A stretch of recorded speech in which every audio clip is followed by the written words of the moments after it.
Here we go. Good morning. Morning. Good morning.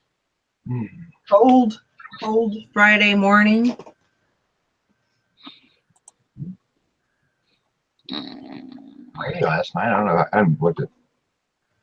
My son's home sick today, so we shall see. Yeah. And he's It's supposed to either be like 59 here. It's really not that cold, Sally. it's 67 here right now. Can't really complain about that. No, that's But it's kind of rainy. yeah. We had storms all night. Or as I like to refer to it as Muddy Paw Day. Muddy Paw Day. Yeah, I have to keep a towel by my door so when my dogs go out, I have to wipe their paws when they come in because it's not like they want to just dance in the grass and get a little damp. No. They got to go run around the perimeter of my yard where the mud is at and jump around and play in it and everything. So. Yeah. Oh, I see. My dog's like. So, your dog weighs 200 pounds. You can't help but pick up a little bit of mud. I mean, that's just, they sink in. But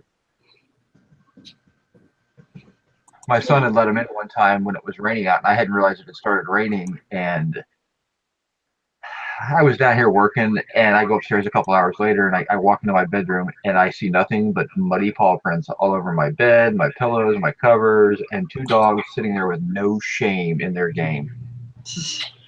I'm like, what? Wow. We're fine. Thanks for checking on us.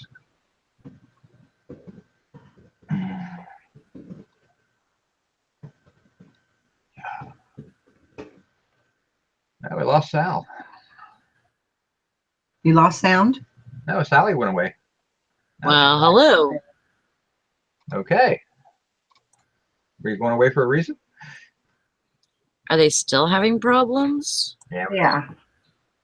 We were already having problems this morning, so.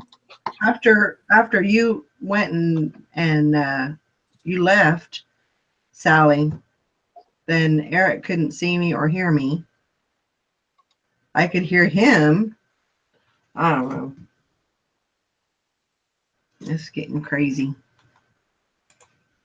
So, Morning, Megan. Can you see her now?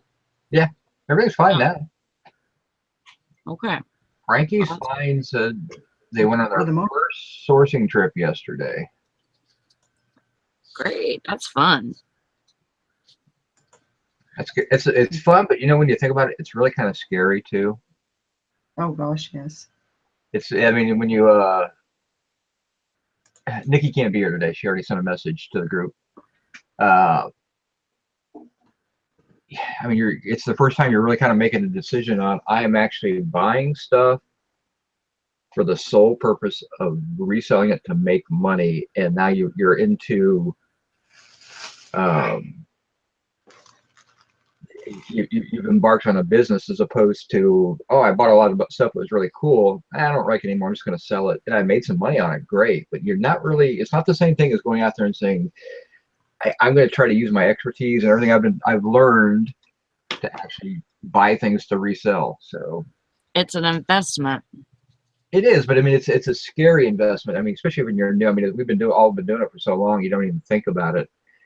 You know, it's not uncommon for us.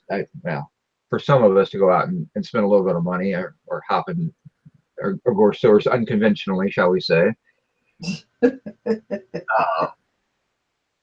I mean, it's different when you're at an auction or you're in a thrift store and you walk up and you got a cartload of stuff, and next thing you know, you've spent $200, and you're like, oh crap!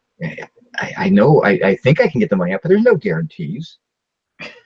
You know, that's the scary part about it is you're doing something, but there's no real guarantees. It takes a long time before you can confidently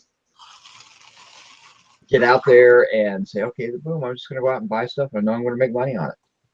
When I go shopping inside the store, which I haven't done in a while, but when I go shopping inside the store, I usually take a cheat sheet of brand names. just in case. If I'm, like I said, for clothing, since I only shop for very special items of clothing, I don't really need to remember it, but I know there is many times I walked past clothing that was very, very good that I just couldn't remember the names. Yep. Especially when you get into the women's clothing, because like all the Anthropologie brands and all that type of stuff, I just I can't remember any of that stuff. But yeah, and the best way to do this, if you're just going for clothes, and you could do this with anything, but saying that you're going for clothes, go into women's shirts and on eBay, and just put women shirts or blouse or however you want to put it, and then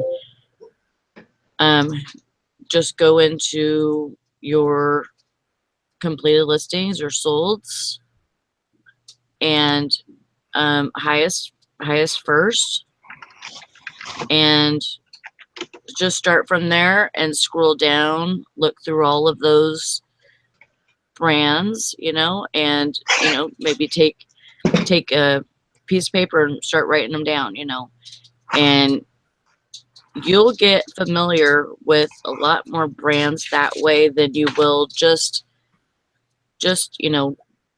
walking through the thrift store and finding clothes and maybe passing up some really good stuff.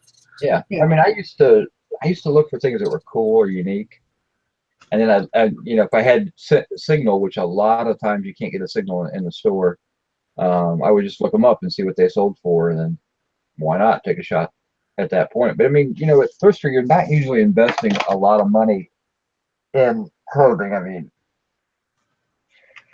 $3 to $10 is probably your average somewhere in there for the type of clothing. And I'm not going to put $10 on a piece of clothing unless I definitely know it's worth 40 or 50 bucks. Like if you buy jeans and you're getting them for $1 or $2, then I buy Levi's. That's the only jeans I buy, unless it's a there's a few different brands out there, Rock Republic and things like that. But I mean, it's just so different when you're just starting out, when you're breaking into a new thing. Like Jason does very, very well selling his machine parts and things like that, and I have just been probably bugging him to no end because it's something I'm trying to learn, and it's scary when for me it's like, okay, I mean, because Jason buys stuff starting at $400 and $500 to turn around and make a really good profit on, and that's a big chunk of change when I don't really know what I'm doing. And that's, so I mean, for me it's more of I just trying to learn, pick his brain and learn what he knows. And so I'm not just like an idiot when I see this stuff. At least I have some knowledge of things, because I know I passed up good stuff that he buys in the past because I just didn't know what it was. And it's good to look at this like frequently. Like if you're going into clothes and that's what your forte is going to be, because shit changes. Oh, like it changes pretty quick, and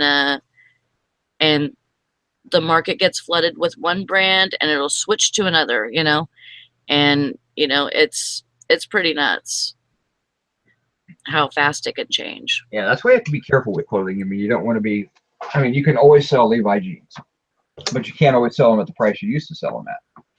Right. Oh yeah, I know that. Sherry's asking me, what is on your photo table back there? I have like 3 things back there. You're talking about the pinup snap-on clock.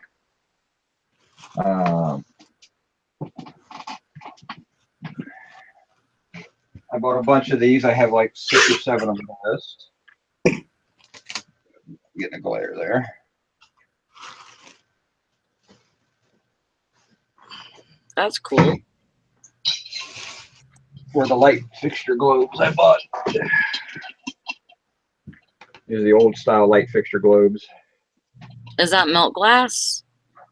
It's I'm not gonna call it milk, but it is. It's the white. It's glass. It's, to me, milk glass is not quite as translucent as this, but this is designed to have light come through it. So it is a milk glass, but not quite the same, but I've got 3 of this size, this exact same model, and I bought like 9 in a box, and I paid $20 for the whole box. And the comps on the big ones there are about $75 a piece.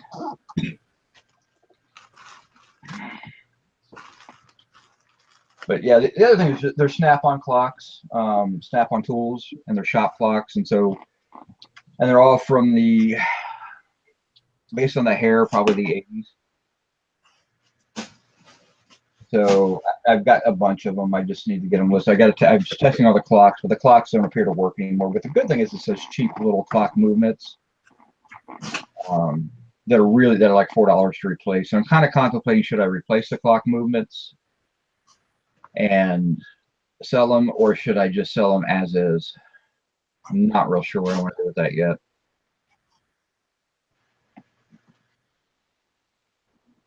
I mean, I know the money I'd get better money if they were in fully working condition, but is it going to be worth it to go pick up clock movements and put them on there and then sell them? I don't know. I'll have to think about that.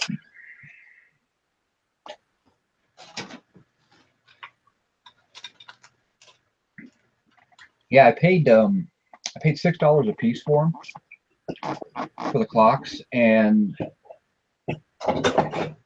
$60 to $90 where they should sell at. And so I'm thinking they're probably in the $65, $70 range, non-working, and then with the movement maybe 85. So it's not a huge difference, I don't think, with what they're worth with a working clock, because it is such a simple fix on them. So I'm not real sure. But I finally finished my rearrangements down here as far as I can go right now, so I can actually start getting back to doing some serious listings. So.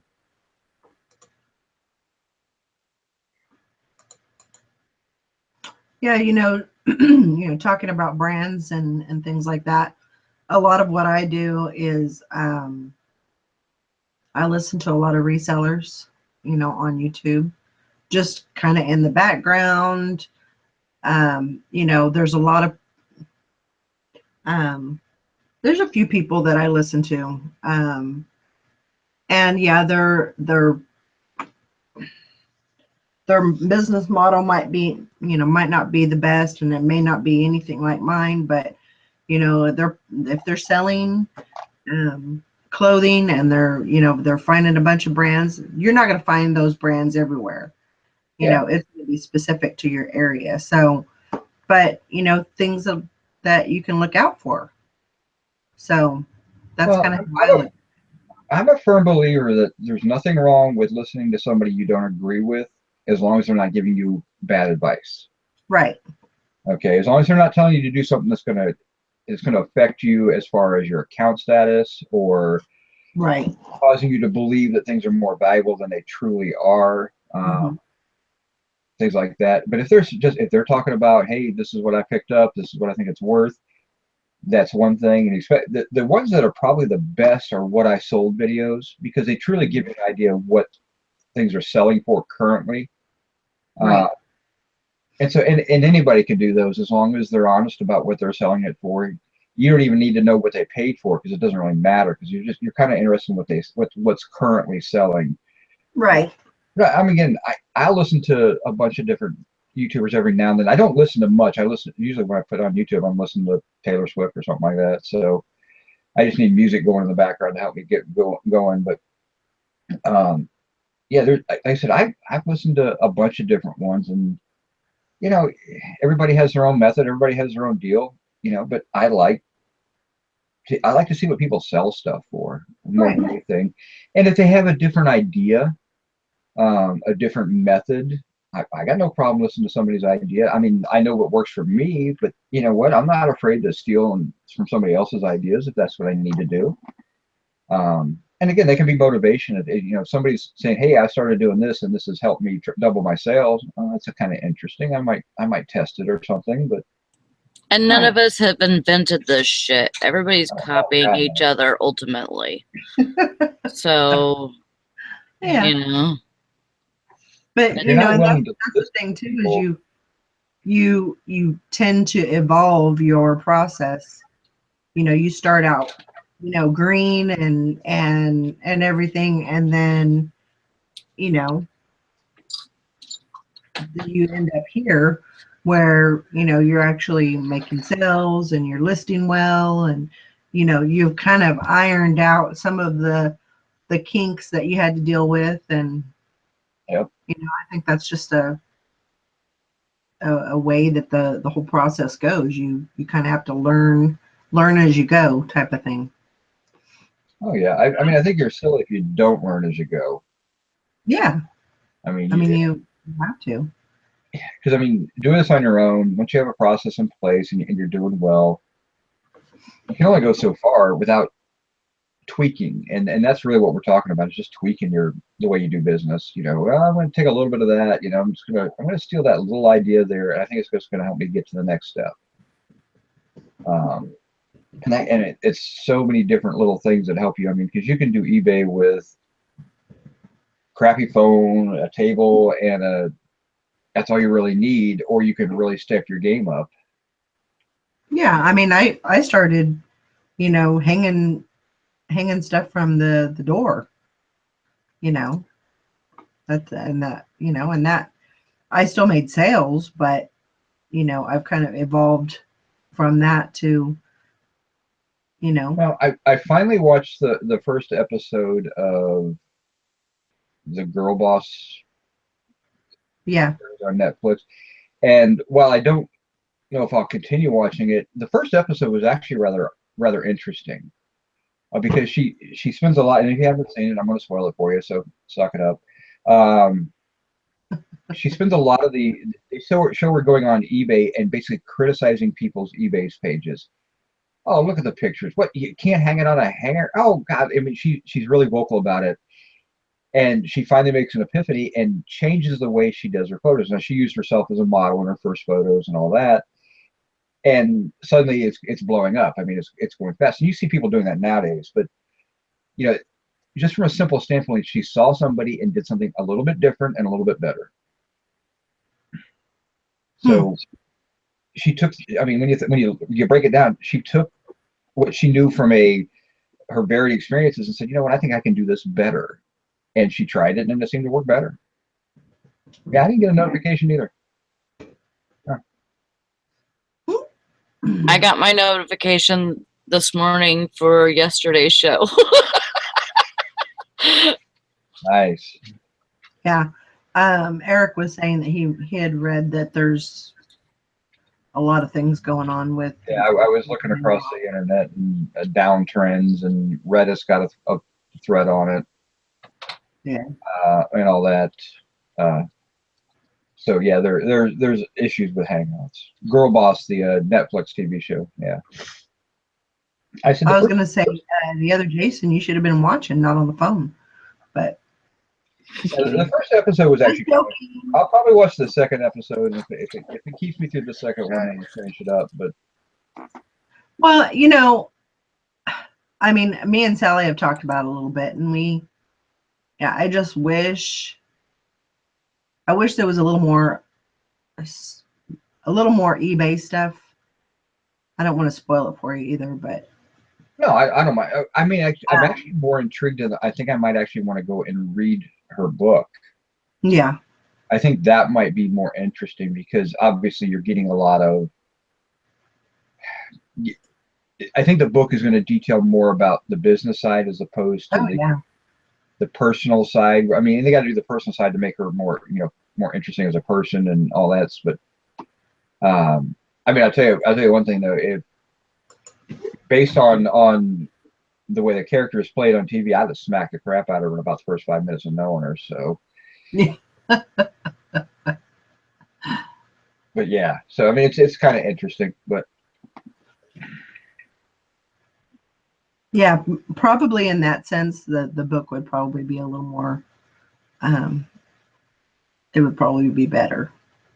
Maybe it might go into more into the eBay. Yeah, I mean, I read when they first announced the show, and I did a little research on it. I read several articles on the lady herself and where she failed at, and kind of how things crashed down. And, you know, quite frankly, she failed at where a lot of, you know, very successful eBayers fall, is they don't understand how to ramp a business up.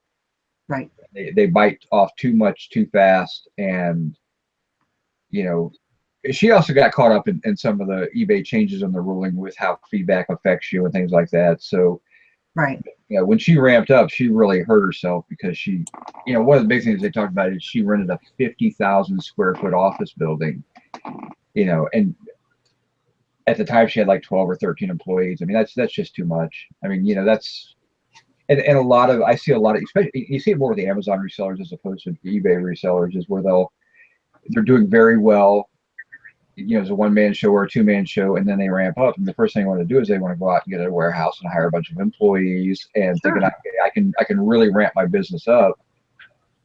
I mean, you know, I can see how that would work, because you think, okay, so I'm doing this by myself. If I get bigger, then I'll make more money, you know, and if I keep doing that, then, you know, I'm just going to make more and more money. So The problem you have to understand that when you hire employees, very rarely, probably 1 out of every 10 employees you hire works out to your satisfaction. right. And sometimes it's not even that high of a number. It's probably worse than that. But, you know, 1 out of 10 is somebody who actually works to the point where, as a company, you can deal with how they work. Mm-hmm. I mean, if you're doing well and you're making enough that you want to ramp your business up, you're a superstar. And there's no doubt about it. You're a superstar. You're doing really great. You've got your processes down. You're making excellent money. But finding another superstar to work with is tough. And finding 3 or 4 of them, Yeah. makes it hard, because those guys are out there doing it on their own already. Mm-hmm. Doing something else and being very successful. So that's very tough. So you have to kind of lower your expectations of what you want them to do. And then when you ramp up, you have to ramp up slow. The warehouse space is one thing. I mean, I get why people do that. I've contemplating it seriously here the last few months, and I'm still not ready to make that leap, because I'm thinking about a storage unit, and I'm still questioning, do I really want to spend $100 extra a month? And I make plenty to do that, just to store myself off site. And I'm just not, I have storage here. I don't really need to spend that money, but it would make my life easier. But I'm still kind of, do I really want to go that route? Right. And then the next step there is, you know, do you ramp up to, you get somebody to help you with your listings or everything like that? And I think too many people are ramping up too quickly. And that's if you're a pure eBay seller. Now, if you've got other irons in the fire, if you're doing really well and you've got a full-time job, or you've got a career, or you've got 6 kids running around, yeah, there's other reasons that can motivate that. But Right. I just think that people, when they ramp up so fast that they don't understand the cost of all that and how much it ends up really costing you. Right. And suddenly your profit is the same. You're working twice as hard, and you're not understanding where the things go. Now you're building a business, and I can understand that. You know, if you're willing to accept that a little bit, and then hopefully the dividends down the line, you know, a year from now, you're seeing that benefit of having that well-trained employee. I can see that, but I don't know. It's just, Yeah, I think you have to take, I definitely think it's baby steps. I mean, you have to, Yeah. you know, take a step, and then, you know, work at it and perfect it, and then, you know, another step. And if you do that, you know, a lot of people want it right now. They want it all right now.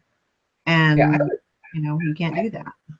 I would enjoy working with somebody, not as partners, but more as friends who sell on eBay and help each other out. Mm-hmm. I would enjoy that more than I think of actually having an employee or something like that. I think it would be cool if you and maybe your neighbor down the street, you're both eBayers, you end up getting hooked up, and you find out you're really compatible with how you do your business, and then you can kind of take it from that aspect. I think that would be neater than being the boss, because being a boss sucks. Yeah, it does. It's Or not going sourcing, having somebody to source with. Yeah. Well, yeah, just somebody who's a like-minded. Now, if you're a married couple or there's two of you and that works out great, that's great. You know, when my wife and I were out hitting the auction scene and everything, it was great. Best time of my life. Yep. Because both of us had a singular focus. We knew what we were doing, and we enjoyed the time. I mean, for us, date night was an auction night most of the time. Because the auctions are one of the great things is you're actually working, but you can sit there and chat and talk and catch up. You know, because I worked out of the house, I was gone 3-4 days at a time sometimes. So, you know, that was the fun stuff for us. But it was enjoyable because you got to be out there while working, while making money, but still, you know, hanging out. Yeah. It's kind of what we do on the hangouts here, but you know, we don't all hang out and go sourcing together. It's usually, you know, hey, look what I bought type stuff, as opposed to, you know, hey, let's go over here. And then you can kind of make decisions on, hey, you've got the truck today. Why don't we go out and pick up a good load, or, you know, stuff like that. I think that would be better than I'd probably try to find a like-minded individual as opposed to trying to hire people. Yeah.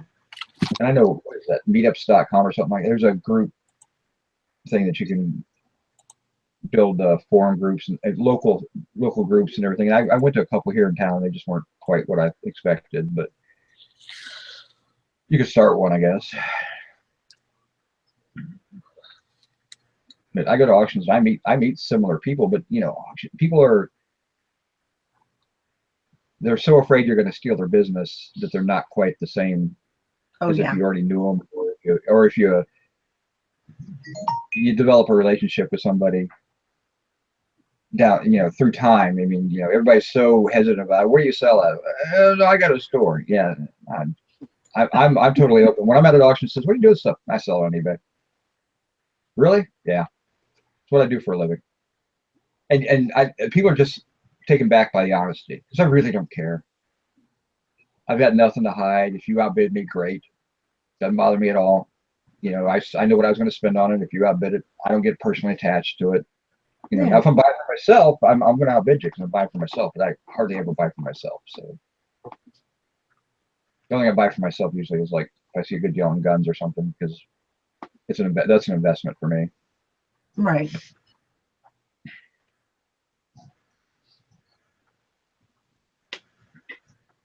Oh. Did you guys sell anything last night?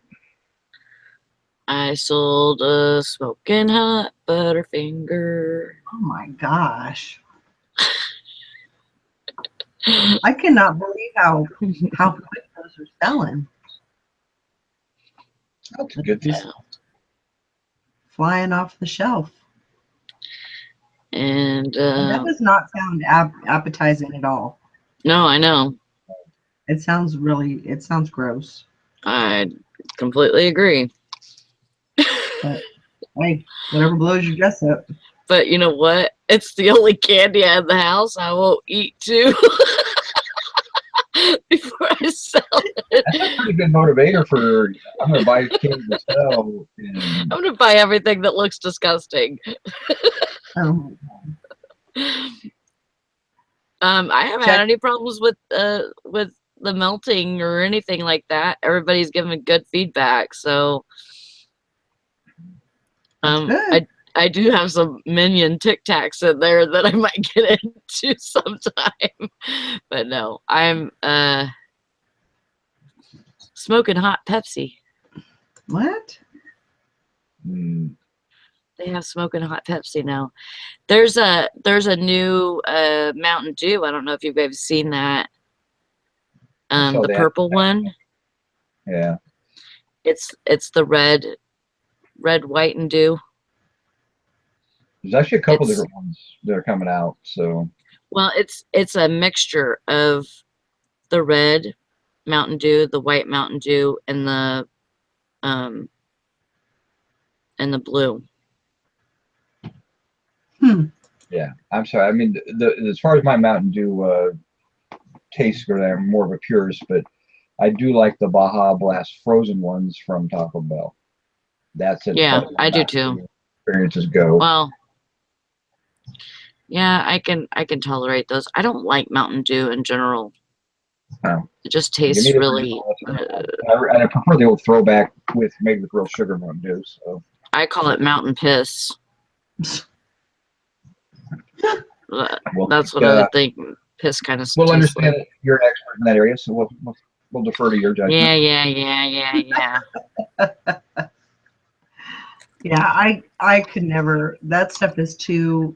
It's like it's too acidic for me. It's too much. That's why I Now said Mike, that. that was his drink of choice, and that he wouldn't have coffee in the morning. He would have a Mountain Dew to start his morning off, and usually he had one to end his evening with. I had a buddy of mine that would drink about a 12-pack a day. He wouldn't drink coffee or anything else. That's all he drank was Mountain Dew, and it had to be in a can. Yep. He would not buy Mountain Dew in a bottle. He said it didn't taste right to him. And he's right. I mean, can Mountain Dew is better than bottle Mountain Dew, but glass bottle Mountain Dew is the best. But I just can't find that anymore. I my kids I did a bunch of cast iron trivets yesterday. Oh, cast iron what? Trivets. As you put your pots and pans on. Oh, cool. Yeah, you get them in box lots. I mean, I just have been acquiring them. Like, I need to do something with them. I was either going to donate them or list them, and so I had like 17. And so I gathered all up, and they all fit in the medium flat rate. So that's why I knew I was going to I'd list them for $50, and I took an offer of $41 on them. So awesome.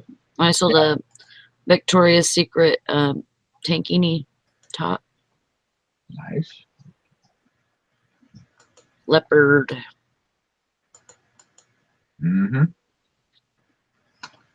I did not sell anything again. Are you serious? You better go check to make sure your shit ain't turned off. It's not. I've checked it.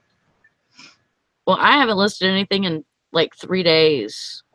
I don't know. And I'm getting like 2 to 3 sales a day. You need to be getting something. You're on a sale? Are you on sale, South or Valley? Yes. I sell every day. I mean, I have a sale every day. So I don't know what's going on. What percent? Need to go. What percent off are you running your sale? Usually anywhere from 7 to 15, 15%.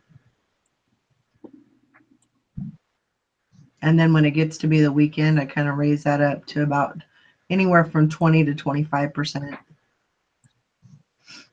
But I just have daily sales. I don't list them out for multiple days.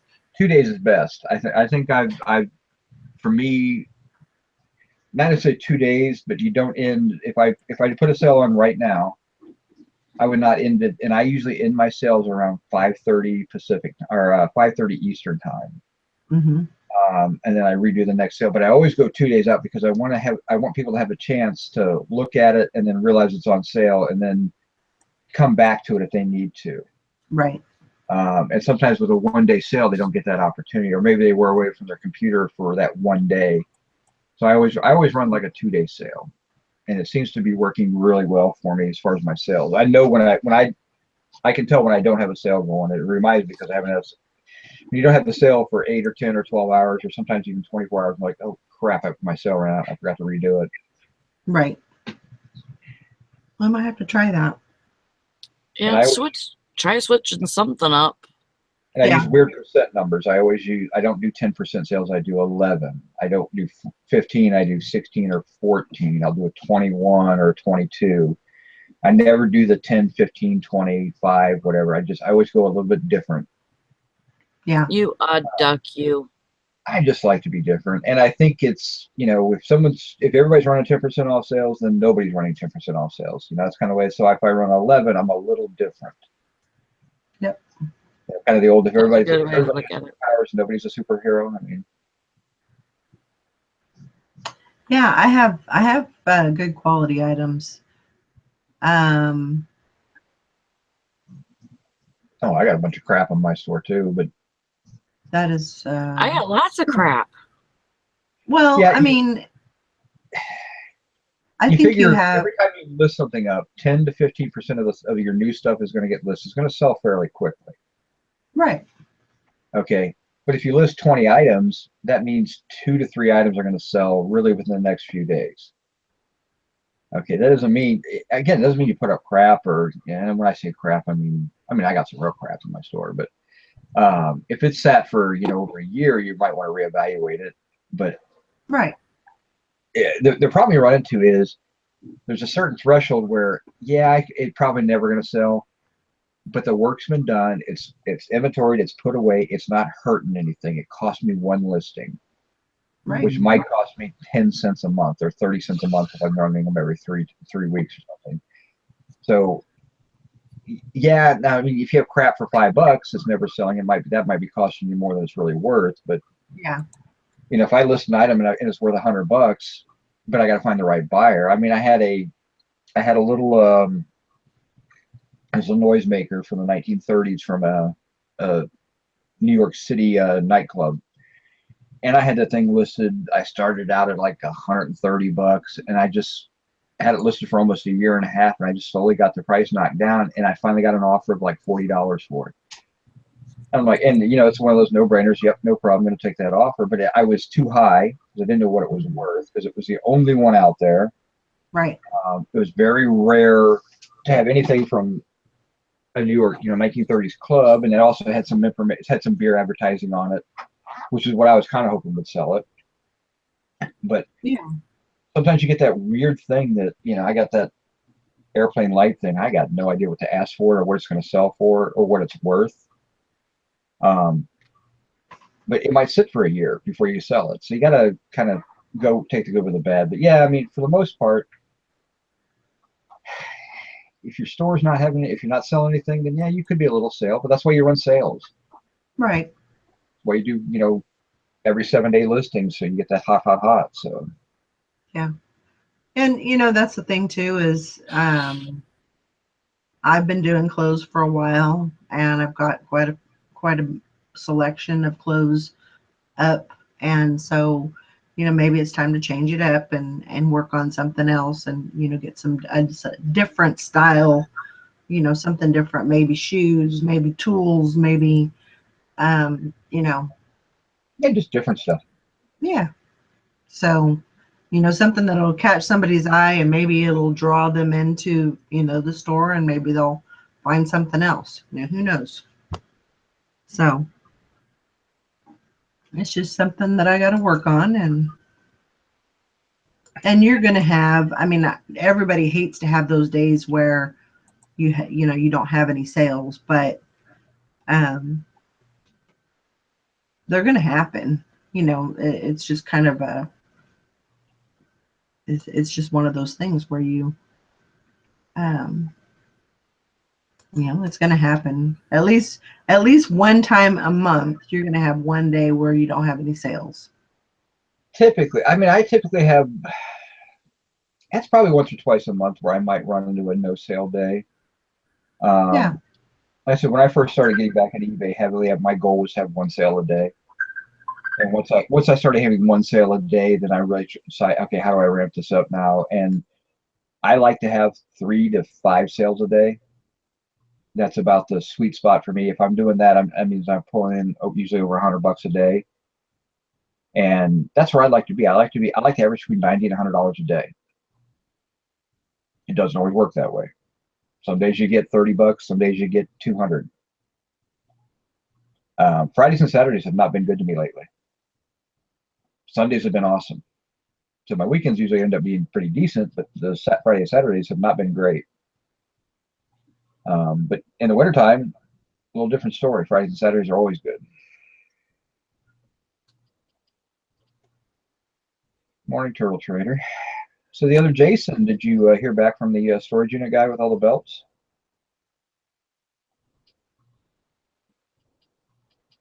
Just kind of curious about that one. I'd like to know what he wants for that, all that stuff.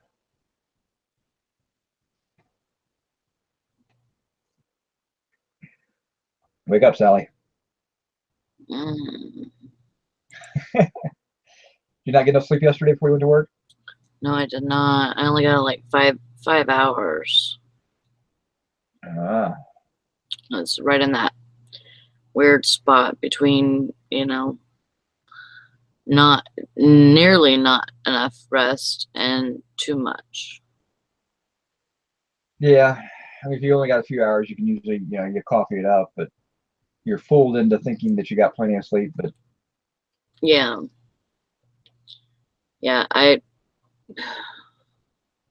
stayed over this morning and was supposed to get off at 5:30 and I got off at 7. And um just, you know, too much work, not enough sleep. Plus I have a doctor's appointment this afternoon, so I'm probably gonna get off of here in a little while and try and go take a nap before I gotta go do that. yeah, every morning I had that conversation with myself. All right, am I gonna eat some breakfast, drink some coffee, or am I gonna go back to bed? Mm, Every morning, and it's just like one of those. that's gotta be hard. Do I need? I mean, because I already got my son up, he's already doing his thing. Um, I said he wasn't feeling well this morning, but most mornings he's already at the bus. He goes to school. Catches the bus at 7:40. And so I'm like, I feed the dogs. I'm like, okay, do I want to do more, or am I just gonna crawl back into bed for another hour or two? And it's a struggle. Yeah. I try to make it here every morning, or try to get up every morning at least. But it probably would help if I didn't go to bed at 1 or 2 every night. But Wake up, It's Vietnam, or Sally. Hi, Banana. I saw your toys or your tools. I saw your tools. Yeah, it's a big tool. will you send the private pictures again, Jason? Wow. That was great. What's going on, guys? Where were you? Will you stop? Were you at your shop? Is she serious? What are you talking? No. In that what- picture. What picture? That All right, picture. first of all, it was so photoshopped, it was ridiculous. Oh, okay. Well, I obviously didn't read much into it. No, Oh, Jason, you sent I me didn't look. private pictures. I didn't see anything. Go to. I was the looking happy at it hour, on the my first, phone. second post or something. I didn't examine it. I didn't Mm. examine it, okay? Oh, all right. It's one of those ones that kind of clearly looks like a Photoshop. I gotta look at it. But if it's on your phone, I guess you don't notice it's so small. I thought you were somewhere, I didn't pay any. and that's I know. I would have been like, what was on the shelf. Want to go outside? It almost looks like it could be your shop. It does, though, doesn't it? Come on, boy. Yeah.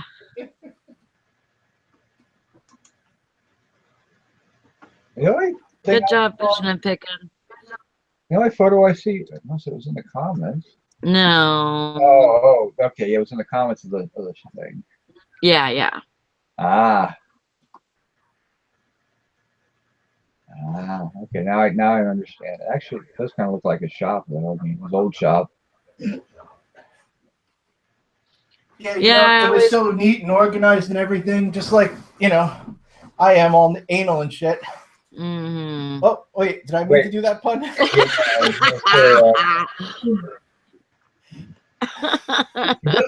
Actually, Jason, what it does, it looks like your old shop where you had bought a bunch of molds, shall we say? Yeah. That's why I called them tools. It's in the happy hour group where he posted the photo to Jim, and then you got to look in the comments. That's why I didn't see it, because I didn't read the comments. That's right. Yeah. My bad. Good job, F&P. Yeah, good job.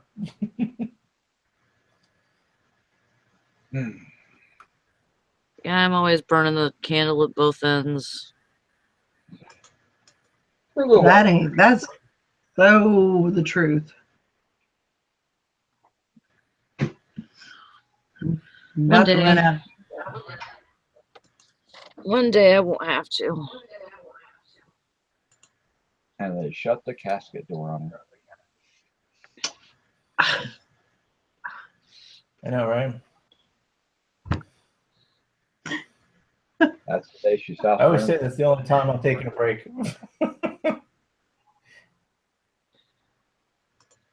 I take my breaks here and there. I'll have a break probably next month because I'm gonna have to have surgery and I'll be off for 2 months. You're finally getting that thing removed? Yeah. Yeah. You mean my female organs? No, I thought he was gonna say goiter, but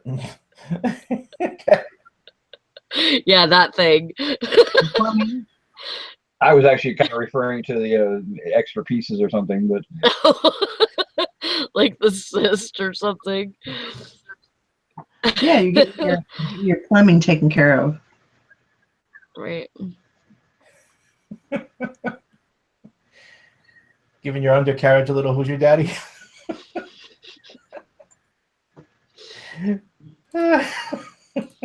Yep.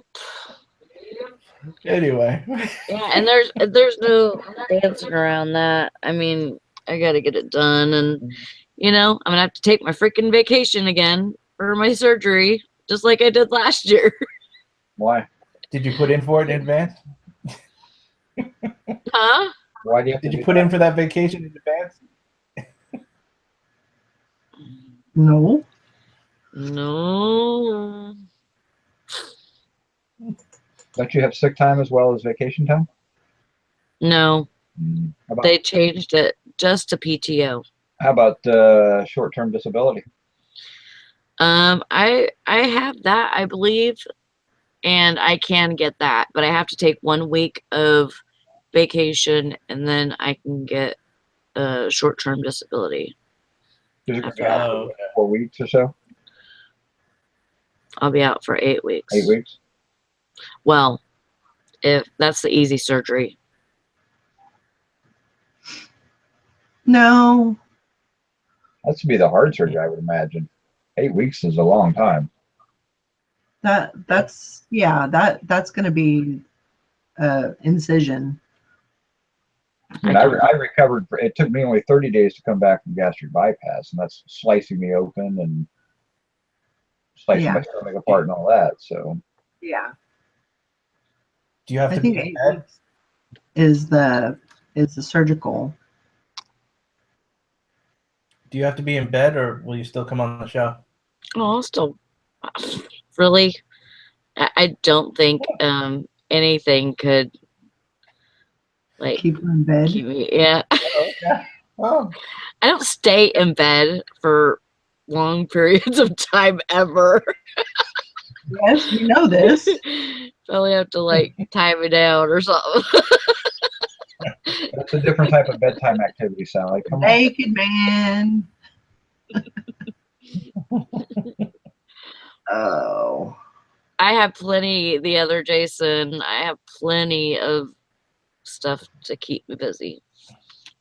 What's with the other Jason? Isn't that like Jason Have or something? Yeah. That's Jason Hover. But he's the other Jason because you're Jason and then he's the other Jason. Right. Are you sure? I think there was like another Jason in the chats a while back. Oh. No. No. Oh, okay. It'll be I an don't think so. interesting test for your business model, Sally. If you can actually, while this time off is, see how much you can actually get listed and how much you're selling, and look at your finances and say, am I making more this week than I was making if I was at work? Yeah. Because you're gonna, I mean, that first week you're maybe not gonna be able to, but if you can actually get, to the point where maybe the third or fourth week you're actually bringing in your weekly salary. Yeah. Kind of might want to think about that as well. Yeah. I agree. Perfect test market for whether or not you can actually make a living at it.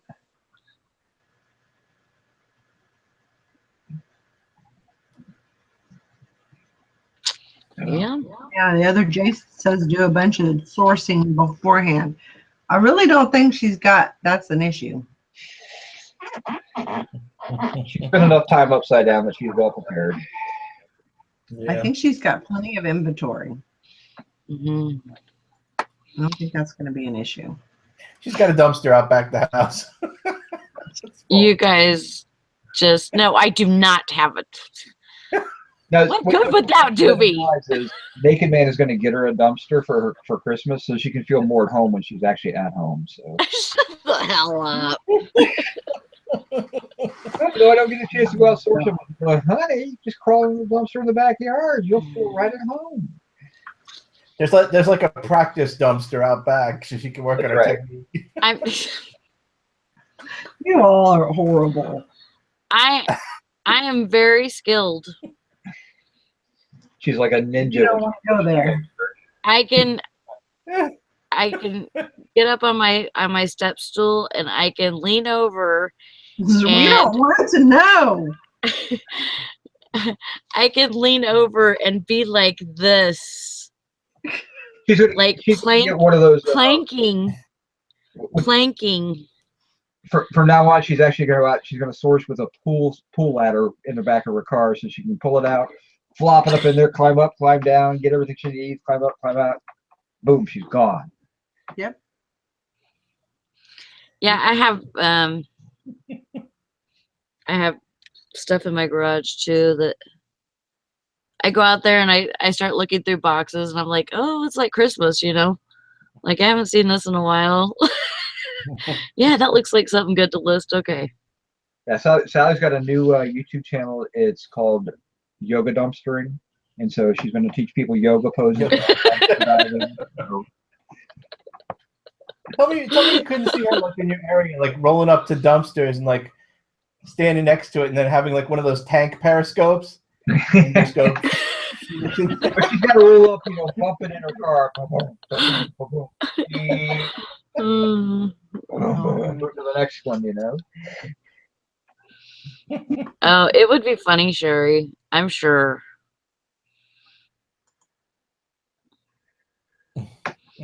There's a lot of the time where I don't even get in. I just lean over. But I can balance myself to where I don't go head first in there. And how many times did you go head first in there before you learned the balance technique? I've never done that. I've never fell. I think I would get scared if I fell. I mean, I hate to say it, but if I was sourcing with you, you'd pushed in at least once. The temptation to go. The other when Jason you said fall into the dumpster, the only thing crossing my mind was that movie with Steve Martin, where he's in the dumpster and the two guys are going, look at that, throwing out a perfectly good white boy. Oh yeah, what movie is that from? I don't remember, but that came to my mind. That is funny. It's been in a couple of different movies. They've used that line. Was it the jerk? The other Jason said Craigslist Hunter is going to find Sally in a dumpster while sourcing. I mean, it was in the movie called My Man Adam. I know that, but there's also other movies they've used that line in. I don't think it might have been The Jerk. That was my first thought, was The Jerk. Yeah. But Oh, Sherry's saying The Jerk too, yeah. I think so. Hey, Jason, whatever that pop- works. The other Jason. He just got Just sourced. 2,000 Mother's Day cards. They should never have been in the dumpster. Somebody screwed that one up. Yeah. yep. Right? Unless they're dated, which you don't usually do. It's not like a birthday. Yeah, Mother's Day cards are very rarely dated. And that's what's funny is those are used by an outside company. I mean, they'll give you your money right back. The company will get a credit for those when the rep comes and picks them up 90% of the time. Now, I don't know, maybe Home Goods bought them themselves, but it's like back in the day. I don't know if they still do it, but when I used to work at a bookstore years ago, and the books that never sold you'd rip off the front covers and you'd turn them in for credit. Yep. Yeah, that was the way Yeah, you had paperbacks back in the day when to get credit. All they wanted was the front covers back. Yeah. And actually, that's still kind of this way to this day, even.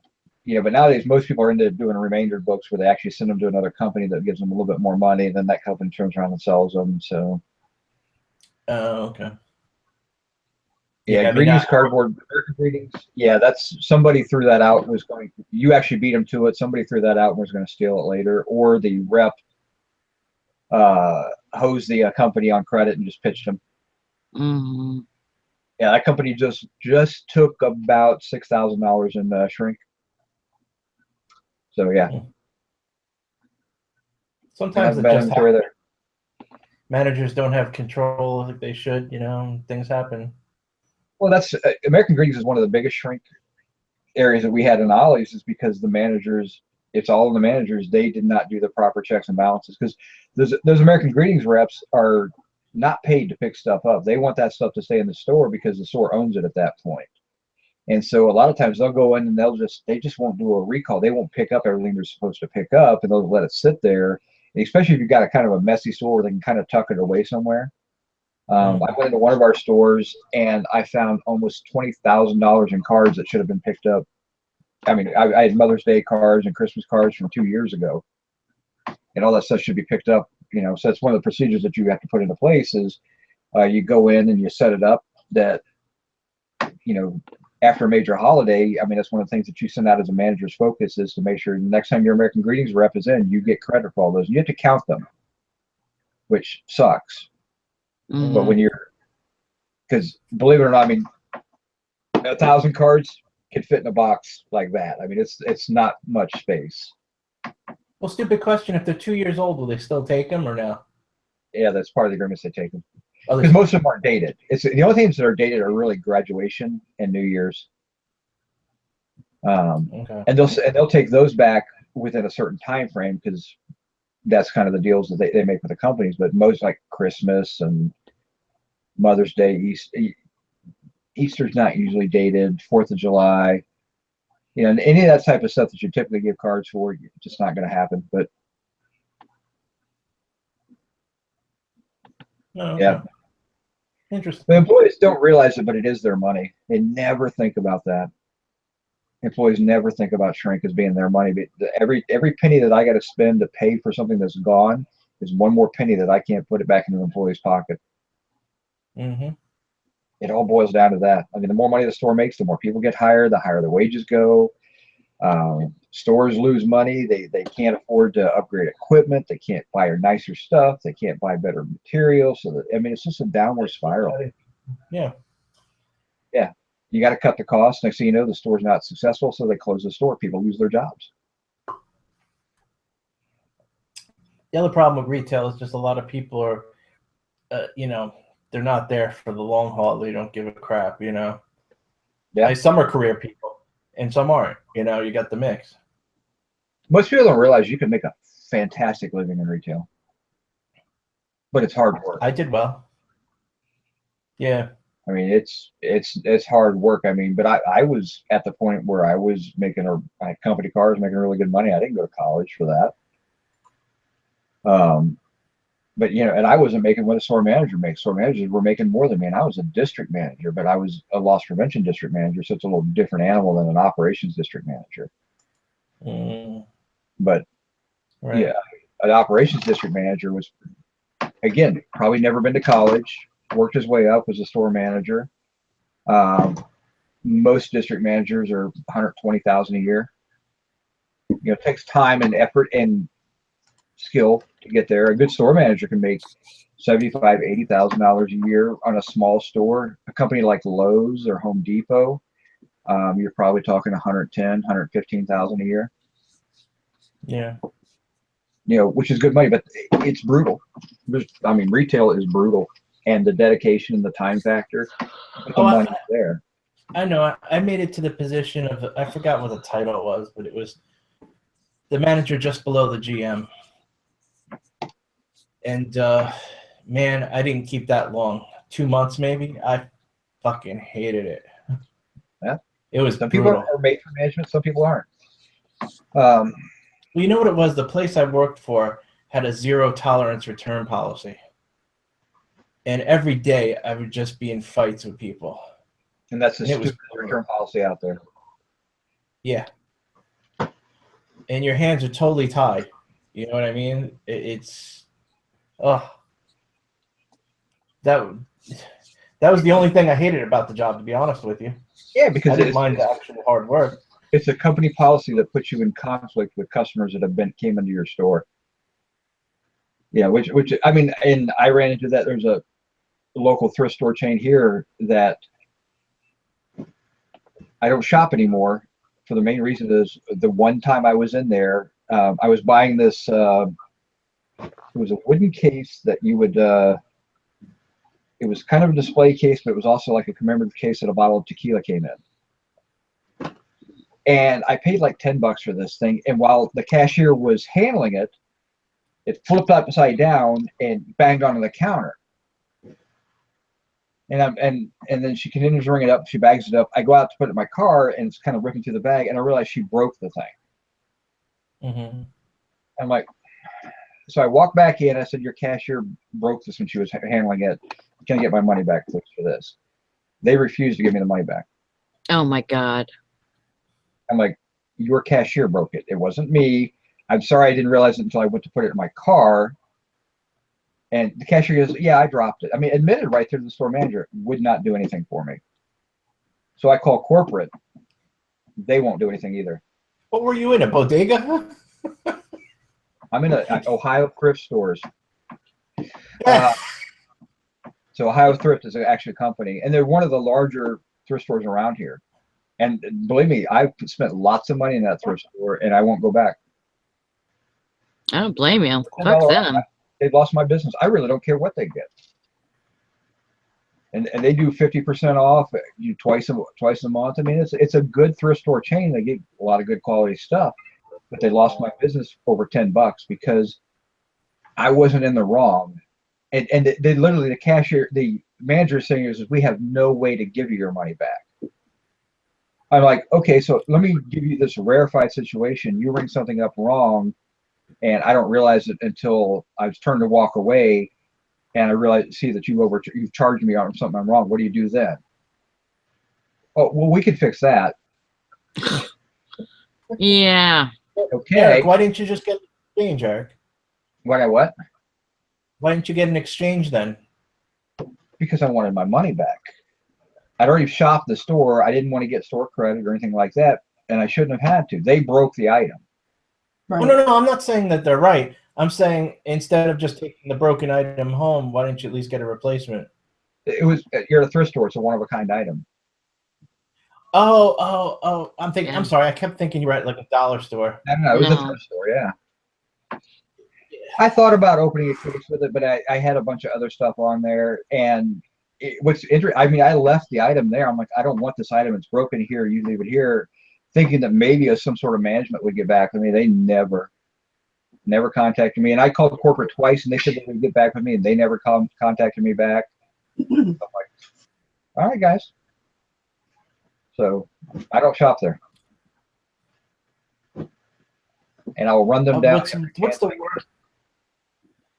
What's the worst is I hate when you have a product that you actually love and like there's no support and the thing breaks but you love the product, so you're gonna buy another one, you know what I mean? I don't mind that. It's so much. I had that happen with my keyboard. You know, I love my keyboard. Yeah. My clicky thing.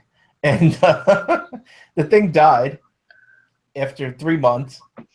And all right, I go to the website and it says, you can return it. You just need to get an RMA first. You call the number, whatever. Call the number. You select the department, for the RMA thing. And it immediately hangs up. Nice. And it did it for days. I tried for days. My God. I was like, great. So I ended up buying another one, but I bought it on Amazon. I would have bought. It was kind of OEM. Well, that's where you take the old one out, you put it in your put your old one in the old package. It doesn't work, send it back. So don't do that. I'm just teasing. Yeah. No, I know the serial numbers are on it or whatever. But you know, it's like you didn't want to give them any more business, but like it's a product you love so much. I have that trouble because my iFi card is that way. I love my iFi card, and it works probably 85% of the time. But every now and then it just fails to recognize in my camera, and it's annoying. And I can't get any support on it because I bought the card, and like 3 months later they ended support for that version of the iFi card. And I'm like, seriously, 3 months later I have no support for it. And when they ended it, it's like, we're done. We don't talk about it. We just pretend it doesn't exist. You know, and it's like, okay. And so I don't want to spend the $60 to buy another one because it does work most of the time. And when it doesn't, I can just pop it into my computer and it automatically loads them from the computer anyway. So it's just like, it's just annoying as all get out. But I'll probably get a new one eventually, and I'll buy the iFi card because it does work. The system it uses works really well when it's working, but a few times it boggles down. Now, a stupid question, Eric. And you know what it is? I totally forgot what I was going to say because it's still early in the morning and my brain is not. I had a really good question, actually. It'll come to me in a moment. He just wanted to say your name, Eric. He can't help it. I hate that when that happens. It's about return. Oh, I remember now. How do you, since you've been in retail? Okay. How do you feel about getting the warranty plan with an item? 99% of the time, it's not worth it. That's exactly how I feel. But it depends on your level of threshold if the thing breaks outside of factory warranty. Right. I got a warranty. I bought this chair. I bought it brand new, $200. I bought the warranty with it because it's a 7-year extended warranty. This baby's going to break in 7 years. You can't support my fat ass for 7 years. Wait, hold on. Are the girls saying that we talk too much? Is that like the thing? Like we gab like little girls? Is that what Sally's trying to say? I'm stretching out my socks. Sock puppets going, and Valerie's like this. I don't know what you're talking about. I'm stretching out my socks. Yeah.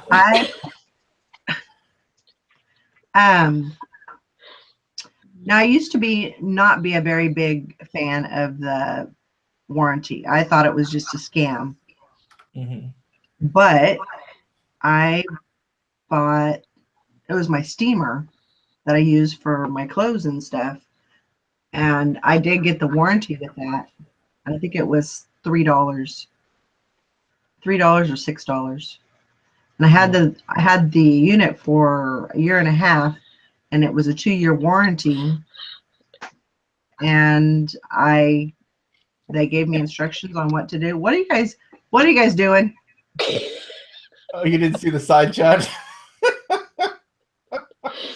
Oh my Eric's God. being inappropriate. Anyway, Black hand Sally. I was able to replace it. So, Right. you know, it was $70 for an item for your business. I can see that. You know, but if for some reason I wouldn't have gotten that, I would have went and got another one because I am a true believer in the steamer. I love the steamer. Well, especially with something like a steamer, though, because it's very mechanical and you're using it often. So that makes very good sense. I have bought warranties on. I bought warranties on my chair. I bought warranties on my Epson scanner because it was a couple $100, and those are fairly fragile. And so that all it takes is the top breaking or something like that, and I'm out one. And it's a 2-year warranty on that. I built my son's cat jumping on it. And when I built this computer, I got warranties on 2 parts of it. I got warranties on the video card because that's an expensive replacement part, and I got warranties on his keyboard because he's hard on keyboards. that was it. The rest of it, because if his motherboard or his processor goes out in the time, because it's probably not going to go out right away, but if it does go out, I'll probably be doing an upgrade at that point anyway. So why would I want the same old stuff when I can just get an upgrade? Everything else is pretty much cheap enough that I don't have to worry about replacing it too much. I mean, a DVD player's $15, you know, a power supply, they just don't go out. But when they do, it's $40. But that video card was over $200. You know? Yeah, you know, fishing and picking is so right. I was like a while back at Blockbuster. I'm not Blockbuster, Best Buy. I bought a DVD, and they're like, "Would you like the warranty with that?" I'm like, "I think I can safely handle it." Yeah. Yeah, when I bought my toaster, and it was like $14 for the toaster, and they're like, "Would you like the warranty?" I'm like, "Yeah, I think I can absorb the loss on the toaster if it stops working." And that's, you know, really that's what you got to think, how you got to think of it, you know. Think about how much stuff you send out every day to other people that you don't buy insurance on. Yeah. And what your level of pain threshold is on that. So why would you get a warranty on something that's half of what you're risking every time you send a package out?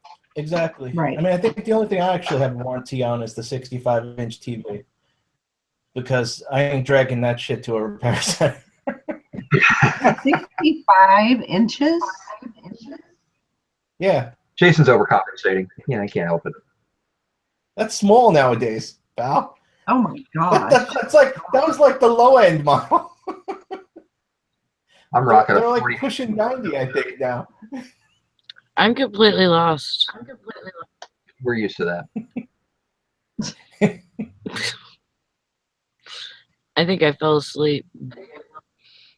Aw. You and your little snuggie over there. Just cuddle up, Buttercup.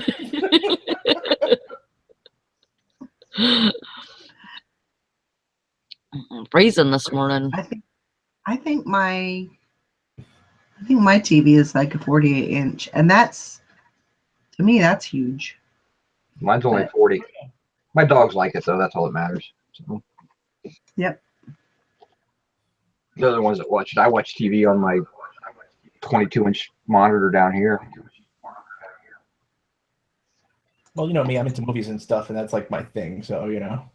Yeah, but you've also got what, a That's fine. 37-inch computer monitor? What is it? I forget now. 20. No, 32. I think. Yeah. Is it 32? Yeah. I can see your bald head clearly. It's shiny. I was gonna say you can probably see my nose hairs. Well, can you see them? No. Wait, hold on. I'll let me expand the screen. I only have you on like a quarter of it. Let me tell you something. When I put you guys on like the full screen, though, it is pretty funny. It's literally so large that it looks like you're in the room. Like there's no That's difference. crazy. Here, wait. I could screen share it. Actually, it's pretty funny. Hold on. Where's the screen share thing? How do I get rid of that? Okay. I guess it would always be the same size, though, wouldn't it? Weird. Well, for You us, still wouldn't get the effect. you're screen sharing on our screens. It doesn't make a whole lot of difference there. Yeah, I just realized that. You have to like take a photo of your screen and then show us what it looks like. But wow. No. And he used to be a tech person, people. Oh, right. Listen, I haven't had that job. It's been like, what, 18 years or so, at least.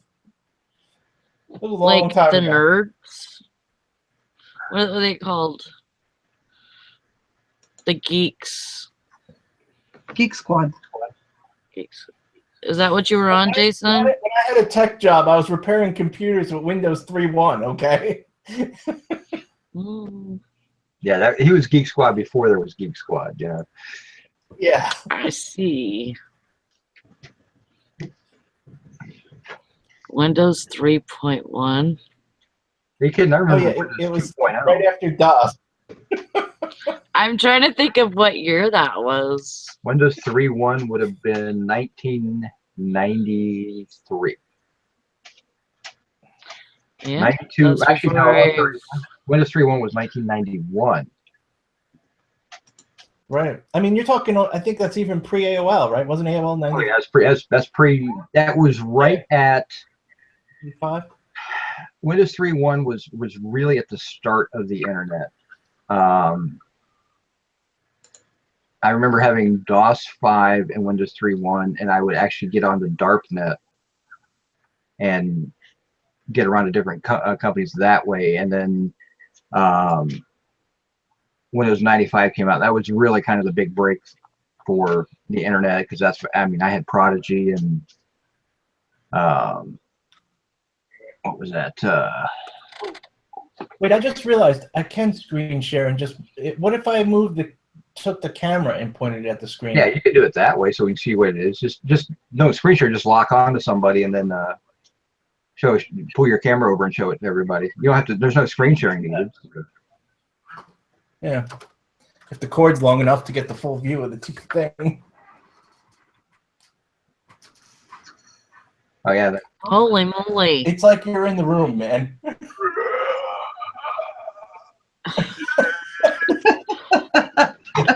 Now you're just being weird. It's like Godzilla in Japan or something. That's See, I never crazy. keep it on full screen though. I always have a trunk in the corner. Yep. You know, Netscape I split Navigator. it. And I remember when the Netscape Navigator and Explorer Wars were going on. Man, I actually like Navigator. Everybody liked Navigator. Yeah. 3.1 was easy. 3.1 was really nothing more than a computer program that just helped you access your DOS programs. I mean, that's all it really was. Yeah. You just didn't know the DOS command. You just click the button now. You know, but I grew up knowing DOS and used to get into code and everything back then. Yeah, that's when I was in computer class in school, in high school. And it was right before the internet. Well, they didn't have internet. So we learned code. I used to work on when I was in high school, the classes we actually had acoustic modems. There was a phone at every desk. You had to dial into the bank downtown. They leased time on the bank's mainframe computer, and we all had terminals. We didn't have actual computers. They were just an empty terminal, and you would log onto the terminal with your logon, and that's how you would get to BASIC. Yeah. That's what learning was BASIC back then, which I already knew, so it wasn't any big deal, because I had a trash 80 computer at home. And yeah, that's how it is. But it was the old 300 baud, dial the phone and plug it into the acoustic modem and go from there. And half the classroom had terminals, which are like video terminals. The other half had computer printer terminals, where everything you did, it would just print out what was on the screen. So, you know, you'd come up with your prompt, you'd like, okay, go to BASIC, and then bang, and you're into BASIC. It would be printing everything as opposed to actually seeing it on a screen, because that was actually cheaper, having just giant boxes of paper printing all your stuff out, than buying terminals for everybody.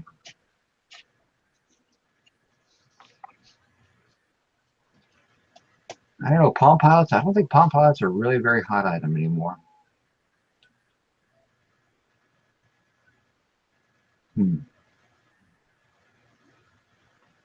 I think they're cool though. I always have. I had the Palm. I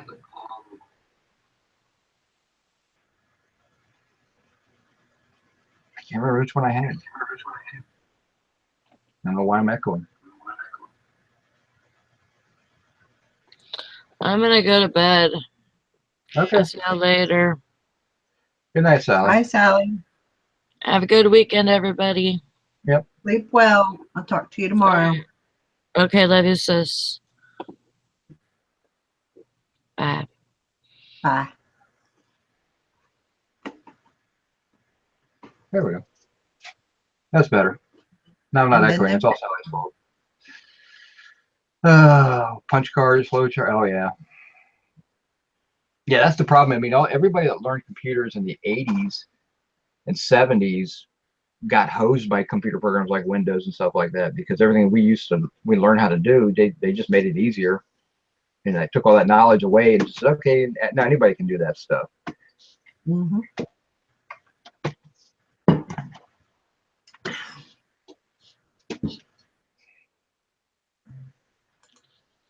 Now Sally just works nights until our daytime is her nighttime. Yeah. I got to take off in like 5 minutes. Well, fine. So it's just going to be you two, sweeties. You got to do some shipping this morning? What? You got to do some shipping? No, I'm taking Tibbs to the vet. Back to the vet. Mr. Tibbs doing better? No, he's doing a lot worse, actually. Is he? He's not eating. So this might not be a good visit. Yeah. No, might not be. They're going to do an x-ray or anything? Maybe there's something going on internally. He's had an x-ray. He's had an ultrasound. Nothing's coming up. I mean, I don't think they do MRIs. Have they looked at his teeth? What? Have they looked at his teeth? Teeth? Yeah, a lot of times animals stop eating because it hurts to chew. Is he drinking water? Well, he's drinking water. He has pneumonia. That's the problem we've been trying to fix. If he's drinking water, that's a good sign. He's 12. Someone asked. Yeah. I mean, the problem is he's so small, he can't really afford to lose a lot of weight. Right. Yeah, and he's lost a lot. That's why I'm extremely worried, to be honest with you. The only thing I can get him to eat right now are he'll eat dog treats. You know, the dry milk bones. It's the only thing he'll eat. I've thrown a whole chicken breast, a cheeseburger. I mean, anything just to get him to eat something. Won't eat anything. That's odd. I know. I gave him, like, before bed last night, I gave him like 8 dog treats. And he ate those. Because he's just not eating anything else. You know, maybe that's just what he's looking for right now. I mean, and don't get me wrong, he's not like overly excited like when I normally have a dog treat. He's kind of just eating it, like, I don't know, like he's not like happy. He's just eating it. Yeah. Is he pooping? Yeah, a little bit. I mean, he's not eating much, so there's not much coming out. Right, the other end. but I mean, he's eating the dog treats. Something. Yeah. Oh, I've tried everything. I've tried baby food. I mean, I've gone to the grocery store and like bought, like, I mean, cold cuts. I mean, anything. He won't even touch like a little piece of dessert cake, a little crumb cake, like nothing.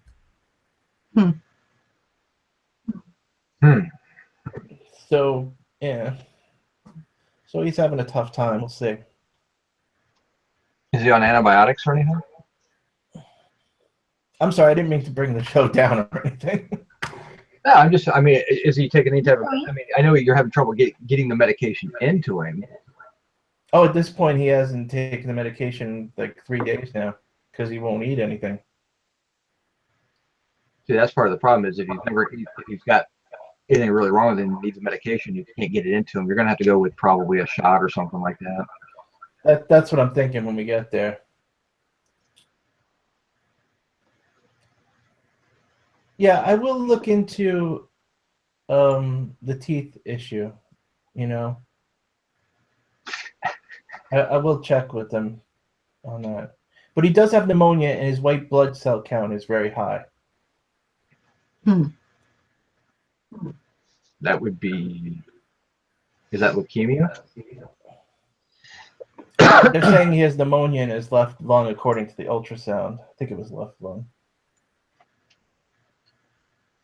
Yeah, mother's Mother's mustache says, and maybe something with his esophagus, or mouth soreness or something like that. So. But if you ate the dog biscuits last night, I mean that's. Yeah, well, he's gonna get a full checkout, and we'll see what's going on again. Check Yeah, him for, that'd You be know, they good. have been treating him. check him for ticks as well. Yeah, I mean, he has his regular treatment on that, and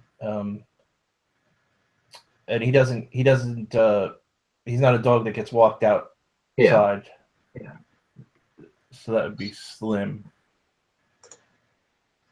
I hope everything goes good. Jack Smack says smoke. Thank you. Getting back to Tiffany's question, no, I haven't sold one single item from that leatherworking sale. Wait. What's the key though? Ask him how many he actually has listed of that leather stuff. Yeah, that's the key. 0. No, you listed like 5. Drafts? Oh, 5. I have lots of drafts though. I'm not going to launch them just yet. He would have launched them a while ago, but he's got things going on next week that it's messing him up. Yeah. Yeah. Getting married next week. It's like a destination wedding, so I'm not going to be around. So I'm holding off until I get back. Well, you're gonna let it run while you're at the wedding, right? What? You're gonna launch him before you leave, right? No, I'm going to launch them like 2 days before I come home. Killing me, Smalls.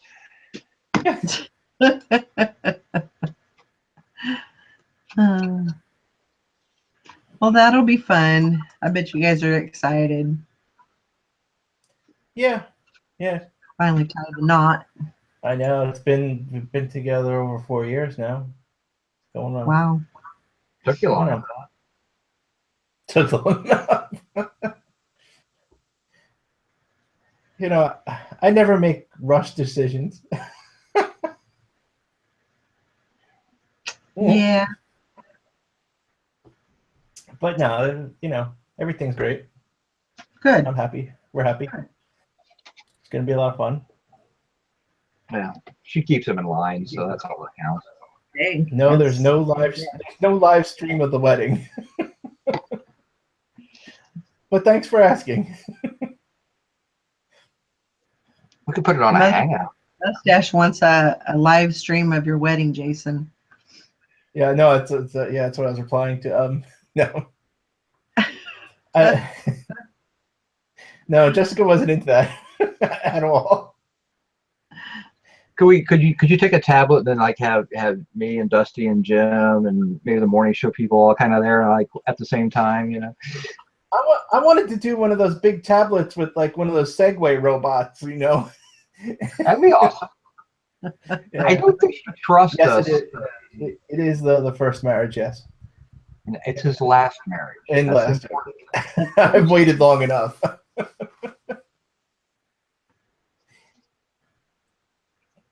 Yeah, Jason already missed out on his time to have a trial wedding. So Live stream of the honeymoon night. I would say probably not.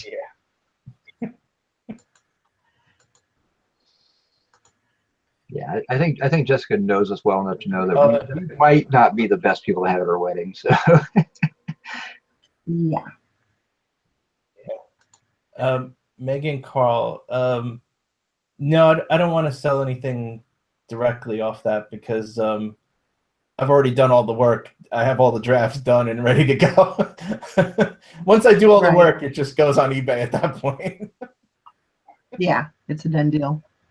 I mean, this stuff will be up on eBay in about 10 days, though. So yeah, just keep an eye out for that.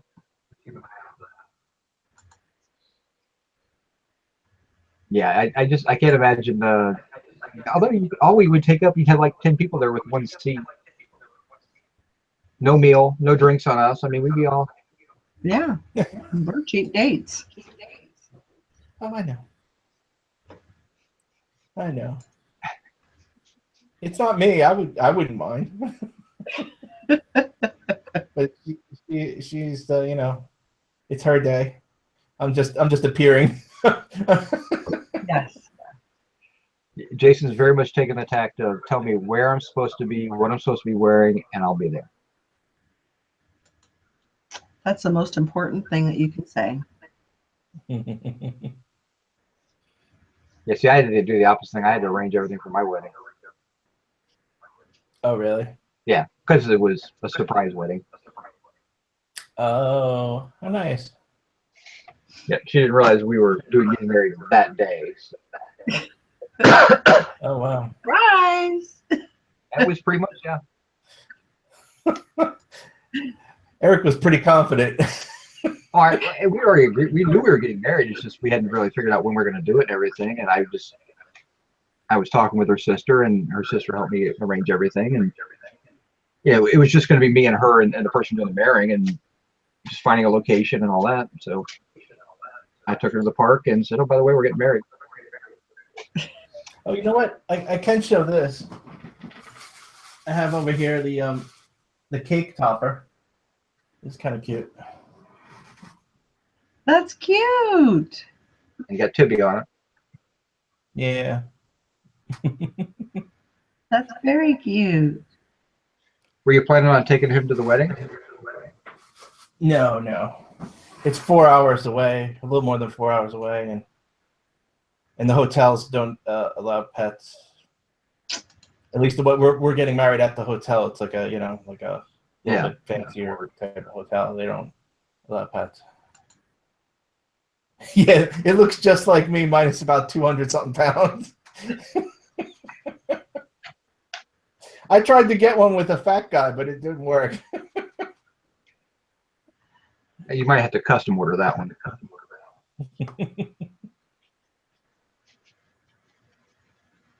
Oh my gosh.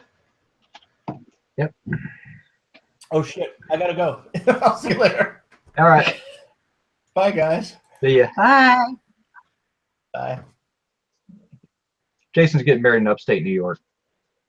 In one of the lake areas. There's a lake resort up there that it's a family thing. I mean, they've been going there for years. So, Huh.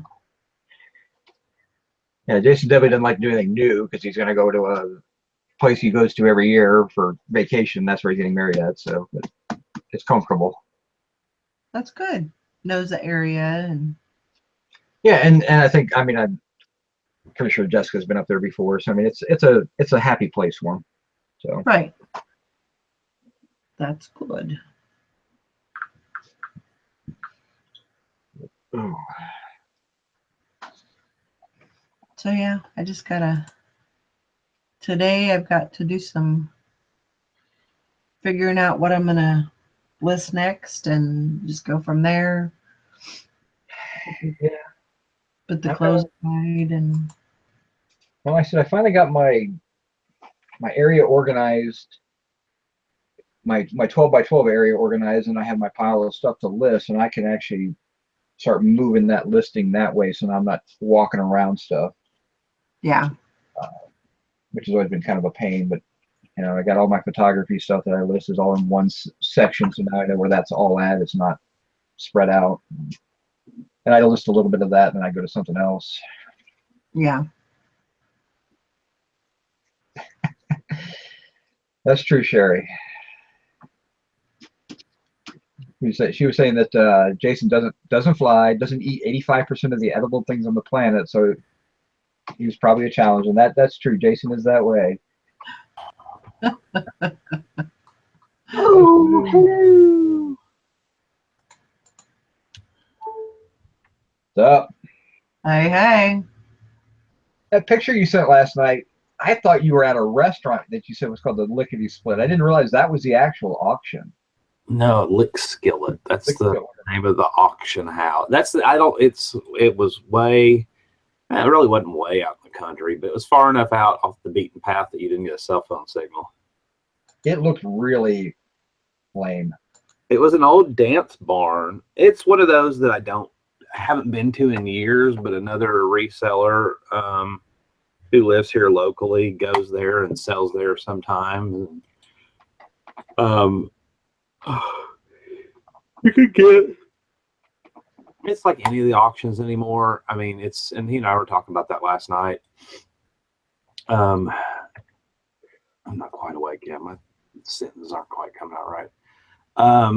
It's like any of the auctions anymore. You have some that are good and some that have just kind of turned into junk auctions. Yeah. And I think that one is somewhere in between. It's not a junk auction. Like that one I used to go to on Saturday nights. Yeah. Yeah, the one where I got the drawer pulls that time. But other than that, that's just a total crap auction. Yeah. It's junk. But there's another one that I go to that I could drive an hour to go to that's really good, and it's all antiques. Have you thought about just taking a bunch of crap out of your warehouse and just taking it down to that auction maybe? And Yeah, because he and I were talking about that last night. where they charge to sell them, you say? I didn't ask. I said normally one like that, it's gonna be like probably 10% or something like that, because they don't charge a buyer's premium. So I'm sure that they're going to charge something on the seller. But yeah, we talked. That was really more why I went, to catch up with him. Plus I hadn't been in years to revisit an auction of, okay, is that one even worth going to? How's the snack bar? But it used to be a dance hall or dance barn or something. So they actually have a full kitchen with a full menu. So it's got really good food. So it was one of those where you get there and there's probably 100 people, but 50 of them are only there because they live right down the road a piece and they're going to come eat dinner, that kind of thing. So Those are good things, though. If people are there and you bring in stuff that they actually want to buy, you never know. I don't know what that is on my neck. It's a big old pimple or ingrown hair or something that popped up. But thanks for pointing it out. Yeah. Jacob, Dusty, you mean you didn't hit makeup before you came on the show? Come on, you're supposed to hit the makeup booth beforehand. So I don't know what it is. I don't know. I noticed it in the mirror yesterday. But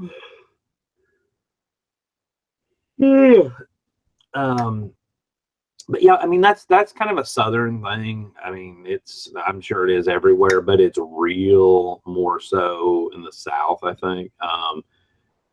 People that are bored,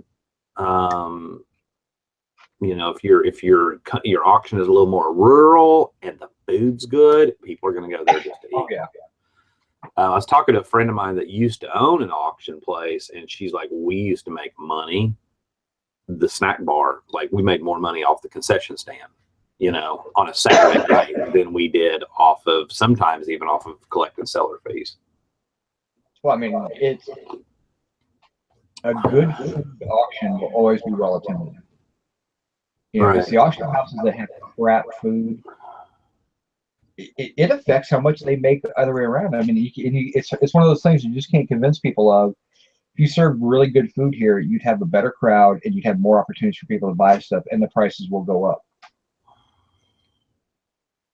Well, I mean, locality hurts that one probably, but where it's at. But and the other thing, yes and no, because there's one that I go to. I mean, location. If it's a good, decent auctions, I mean, your dealers and stuff will travel. Because there's another one I go to on Saturday nights or Friday nights. That's all antiques and it has a really good turnout, and the people that sell there are really happy with the money they get because that's a high end one. I've seen really decent money. Yeah, you've shown that one before. That's a high end auction. I mean, they do really well, but again, they probably didn't start out that way. They built their business up. So yeah, if I was going to run an auction house, I would make sure that I had pretty good food, and all you got to do is kind of think like you're at the fair. Have that type of food there. Well, the one last night, I mean, they have like homemade chicken salad, and that seems to always be popular at every auction house around here. Chicken salad's just a big thing, and you need to have good chicken salad. Don't buy the crap from the grocery store that's all watery and mayonnaise-y. Yep. I mean, make like real chicken salad. Shredded chicken sandwiches, shredded pork. Those are always good. Gotta have hot dogs. Yep. Gotta have your drink. What else? What else is typically see? Nachos are always good to get them. You know, a good auction house like the one. There's a couple here in town. They actually have contracts with food trucks, and they'll bring a big food truck in, and those guys they don't have to pay anything for that guy, and they'll make good money. But it also keeps people there because I mean, you lose people that get hungry want to go somewhere. You know, not everybody plans it out. This one actually has pizza too. That's supposed to be really good because it was a dance barn. The building looked cool.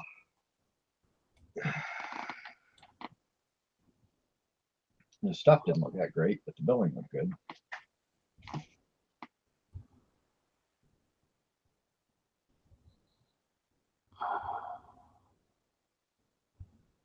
Let's see.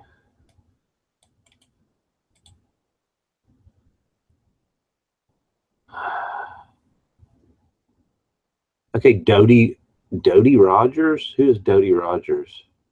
Mm.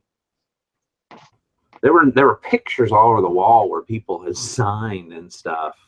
Is that Roy Rod? Okay, that's Roy Rogers and Dale Evans' daughter. Apparently, she goes there. I think apparently when it was a dance barn, there were all these pictures of like bluegrass and Oh yeah, stuff like that. But some country music, apparently a lot of country music acts had played there over the years. And Dodie Rogers I was just reading here, was a regular there. did they have the Grammys yet? Huh? Did they have the Grammys yet for this year? I have no idea. But there's a couple of auctions like that are way out in the middle of I mean, I say way out in the middle of nowhere. Most people wouldn't know about them unless you're looking for them or you live in that area, kind of thing. You know, and they're usually, I don't know, they're usually more fun because you have a lot of, usually they'll fill up, like I said, really quick with a lot of local people that are just there for the food. So from a seller or from a buyer standpoint, you don't have as much competition usually. Oh yeah, I've made so much money on those little tiny ass small auctions, and it's one of those ones where you start buying and you're buying so much stuff and you're not hardly paying anything, and you start to question, why isn't anybody else buying this stuff? You know, you're like, is there something wrong with this? I mean, I've been in an auction where I spent like $300, but I bought like over half the auction, and I'm like, did nobody come here to buy? I mean, it was the weirdest thing. And I mean, I flipped most of that to another auction, and I probably quadrupled my money on it. It was just bizarre. I'm like, I'm not like pushing anybody around. I'm spending pennies on. I mean, box lot for $3, and I turn around and I sell it for $40. I mean, I was buying clocks for 10. I was getting $90 down the road. It was strange. And they didn't have the air going last night, which was a mistake. And the other reseller was there. My buddy went up and said, because he sells there occasionally, and he wasn't selling last night. And he went up to the guy that owns it, and he's like, what's the scoop? Is the air really broken, or just don't want to turn the air on? He goes, because people are leaving. But it was hard to determine if they were leaving because they had already eaten. Got through the first. They had the first seller that Harlan said it was the same guy every week. So he's been selling there so many years, they gave him first spot or whatever. So, it was hard to tell if the crowd was there just for the food or if they got through that first guy and then go, okay, crap, it's too hot, we're going to leave. But once the sun went down, it felt okay. I made the mistake of wearing jeans, though. Jeans and a t-shirt, so won't do that again. So anyhow.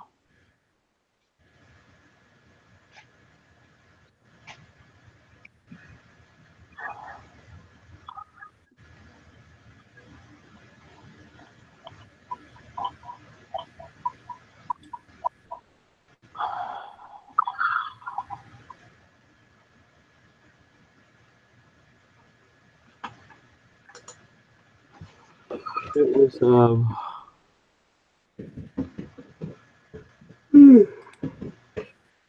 it was all right. I mean, I'm glad I went. What's really it was worth going just to hang out, you know, with another reseller that I don't get to see very often, check out the place and see if it had changed any, or if it was still, you know, still worth going to. Get out of the house for the evening, you No, know. it's just, got good food. I mean, and you can go and you can pick up stuff cheap and have a decent meal. That's kind of a win-win. Ironically, I didn't eat anything. Robin said she wished she had those there. I guarantee you, Robin, you do. It's sometimes hard to find. I mean, I've been in towns where didn't know there was an auction 20 miles outside of town. You go there and there's 15 people at the auction. And they're all basically selling to each other. I mean, it's kind of funny, but you can pick up deals with those things.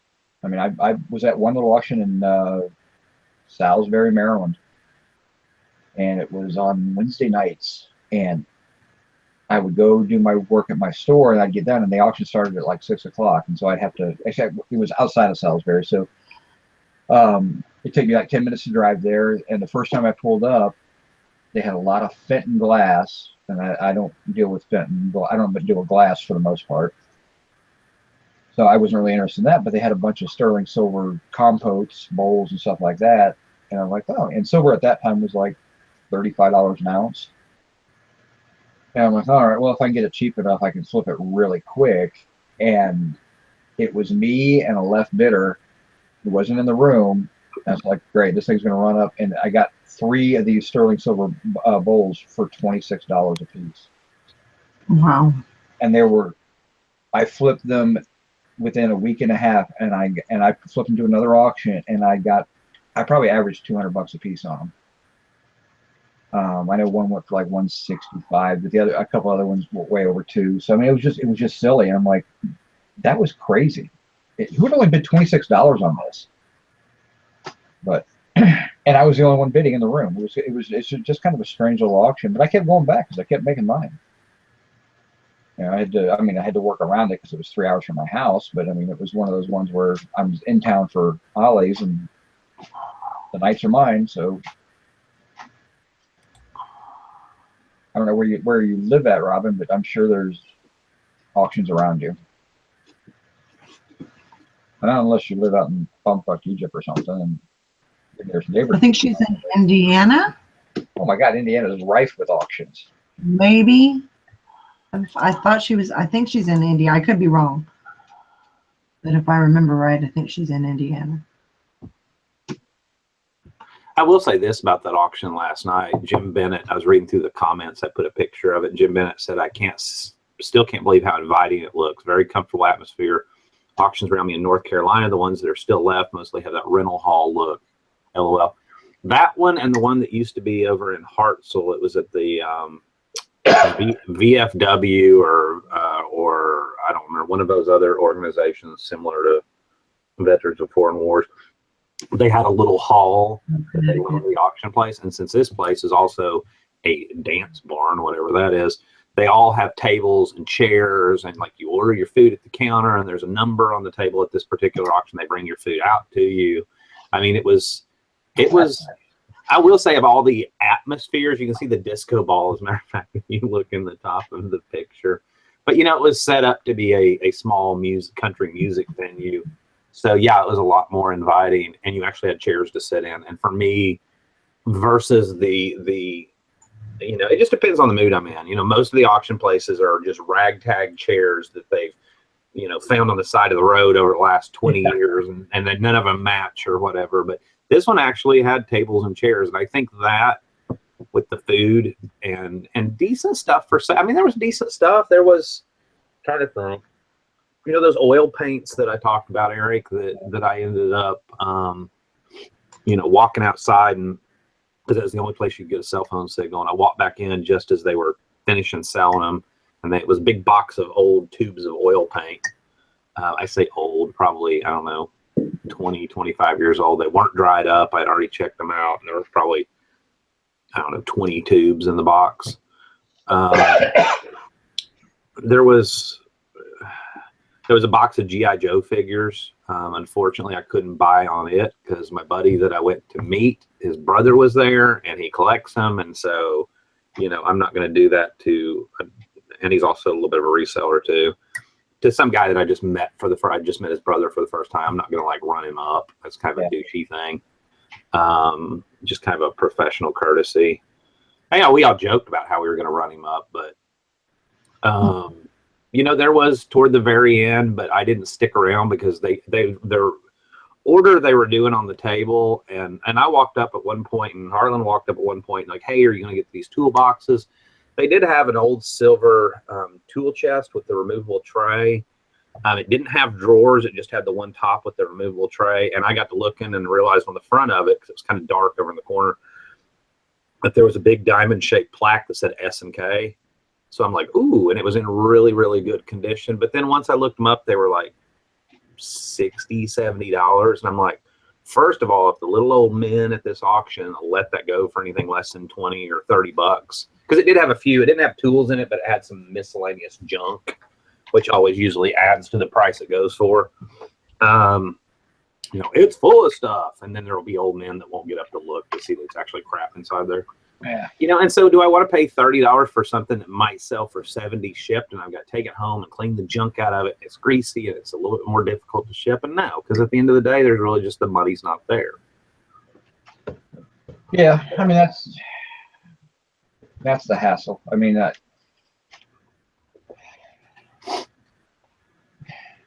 yeah, I mean I don't mind the big stuff. It's the big heavy stuff. Yeah, I mean, I've got big boxes, but when it starts to get heavy, and you got to start thinking about, okay, am I going to reinforce the box? How am I actually going to ship this? And that's when it gets rough. Well, you saw them. I showed you before the auction, you know, the preview, the small preview, a little bit of the preview pictures. There were these two wooden boxes that were about, I don't know what that is, 16 or 18 by 18 by 18 that had plastic drawers on the front. It said DMC on the side for DMC. Those of you that are embroidery or cross stitch people know the name DMC. They make floss and thread and stuff for embroidery and cross stitch and stuff, and have for 100 years. But there were two of them, two cabinets, and then they had the top one. I think had one drawer that was pretty full. It maybe had hundreds of skeins of floss in there, maybe total between the two boxes. But they of course they throw them up there, and instead of running them as a package, they run them as choice, which is smart on their part. And of course the bid gets up to about $27.50, and then the guy wants both of them. I dropped out. The cabinets themselves were worth 60, 70. You could, just from what I looked up on them, you could milk a little more out of them. But it's like, do I really want to drag those home? I'll gripe about having to ship them. I'll have to find a box that's that size, or I'll have to take them to my pack and ship store and pay them to box them. And it's like, you know, it's really, the more I sat there, the more I thought, it's okay to walk away empty-handed. It's okay to not buy just to be buying. And I'm guilty of that. I think we're all guilty of that, of buying. You know, oh, it was a box full of stuff. You know, the girl that sold at the end, God love her, but it was like clothes hampers full of crap. You know, yeah, you could have bought a couple of those and dragged them home, but, you know, and maybe found one good item in it. But then again, like, do you really need, unless you're just totally out of inventory, do you really need to be buying? Unless it's home run stuff. And that's what I just had to keep reminding myself. And Harlan's like, you're going to walk away empty handed. And I'm like, yep. And he goes, ain't nothing wrong with that. You know, he bought a few arrowheads at the very beginning of it. But other than that, and his brother bought some G.I. Joe stuff, you know, other than that, it was just more hanging out. It was fun hanging out, talking with him, his brother's brother-in-law, I think it was. He was really funny and really nice too. And we're all kind of about the same age, and just sitting and shooting the bull about different auction techniques. Because what's funny about this particular auction last night, you have the one main guy, and then he handed it off to the guy that was obviously just out of auction school, or hadn't been doing it very long, or was still in the apprentice stage. Who, I mean, we said, God love him, we didn't really make fun of him, but you can't understand what he's saying. He's really extreme. Oh, give me five, give me five. You know, it's just, and he's but he mumbled so much. The second guy, you couldn't understand him. So then we start talking about different techniques of different auctioneers we're all familiar with the different companies and who we like and who we don't like. And like you've talked about that lady before, Eric, that you have that's like, anybody give me 50, 50, 50, 50, you know, and they should go, $1. Anybody give me $1? You know, she'll just drop it from $50 to $1 or whatever. That's the strangest one I've been to. I mean, some of them, they have different patterns, different ways they talk. I mean, I'm more of I don't mind a regular auctioneer, but when they do something that's completely bizarre, it throws my game off. It really does. I'm just not, it's like, what? I mean, I'm spending 20 minutes trying to figure out what in the world they're doing if that's the way they a good auctioneer, to be a good auctioneer, I truly believe you have to be more of an entertainer, not just be able to do the whatever they call it, the banter, the blah, blah, blah, blah, that thing. You really have to be an entertainer too. The guy on Friday nights at that antique auction I talked about that always has a good crowd and brings good money, he entertains the crowd. He'll pick up a bunch of tools and he'll go, all right, guys, we got a bunch of tools here. You know, they're worth a ton of money. And he'll go, look at this one. This is made in China, Tennessee. You know, he'll make fun of that stuff that's made in China. Or one night he was like, selling a bunch of old Life magazines from like the 50s or 60s. And he's like, you know what? I was on that Pinterest the other day. He said, hell, if you rip the damn pages out of these and put one in picture frame, that page is automatically apparently worth $20 now. He goes, and so you got 50 pages in each one or 100 pages in each one. And he goes, I reckon there's probably $30,000 worth of magazines here. So we're going to start to bid $5, you know. But that's entertaining when the audience is laughing, and that makes an auction go so much better. And it's amazing how many people, to me, get in the auctioneer business and they have zero personality, zero sense of humor, zero personality. And it's just going to be a boring auction. Be a fun auctioneer and keep the crowd there, you know? Yeah.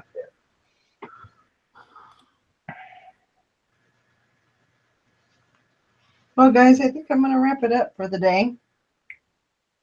Hope everybody has a great day, and we will see you Monday. Have a good weekend. Alrighty. See you next time.